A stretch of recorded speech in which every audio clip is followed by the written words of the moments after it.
रुद्राय च नमः शर्वाय च पशुपतये च नमो नीलग्रीवाय च शितिकण्ठाय च नमः प्रवर्तये च व्युक्तकेशाय च नमः सहस्राक्षाय च शतधन्वने च नमो गिरिजाय च शिपिभिष्टाय च नमो मेधुष्टमाय चेषुमते च नमो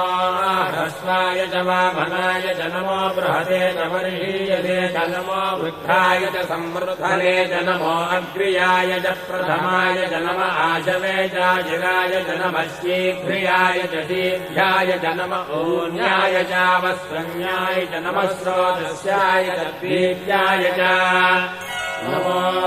ज्येष्ठाय च कनिष्ठाय च नमः पूर्वजाय चापरजाय च नमो मध्यमाय चापगल्भाय च नमो जघन्याय च बुद्ध्याय च नमः श्रोभ्याय च प्रतिशल्याय च नमो याम्याय च क्षेम्याय च नमो उर्भज्याय च खल्याय च